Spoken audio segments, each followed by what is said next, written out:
Ladies perfume இதெல்லாம் வரலையே. என்னங்க என்னங்க என்னங்க, எதுக்கு நீ சும்மா கத்திக்கிட்டே இருக்க?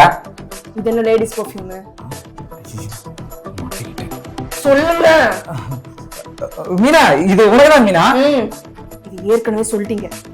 என்ன சொல்லுங்க? சத்தமா சொல்லுங்க. அது சஞ்சய். இது என்ன புது கதை? அவருக்கு கல்யாணமும் அவளே கேர்ள் ஃப்ரெண்டும் இல்ல, அவர்கிட்ட எப்படி லேடிஸ் பர்ஃப்யூம் வரும்? அதனாலதான் அவனுக்கு கல்யாணமே ஆகல.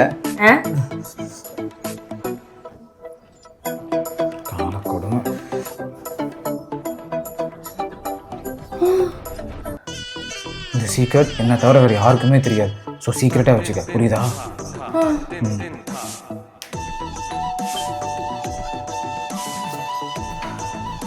அண்ணா வாங்க. இப்பதானே இவர் உங்களை பத்தின சீக்கிரட்ட சொன்னாரு. நீங்க எதுவும் கவலைப்படாதீங்க, இதுல எந்த தப்புமே இல்லை. அடுத்தவங்க வாழ்க்கையை கெடுக்காம நம்ம வாழ்ந்தோம்னாவே அது நல்ல வாழ்க்கை தானே. சரி, நீங்க தலை நிமிர்ந்து நடக்கணும், சரியா? நீங்க 2 பேரும் பேசிட்டே இருங்க, நான் போய் உங்களுக்கு காஃபி எடுத்துட்டு வரேன். தைரியமா இருங்கண்ணே. ஏய், என்னடா சொல்லிட்டு போறாங்க? மச்சான், ஒரு விஷயத்துல நான் மாட்டிருப்பேன். அதான் தப்பிக்க உன்னை கேன்னு சொல்லிட்டேன்டா. அட பாவி, சாரிடா. எனக்கு காஃபி வேணும்டா.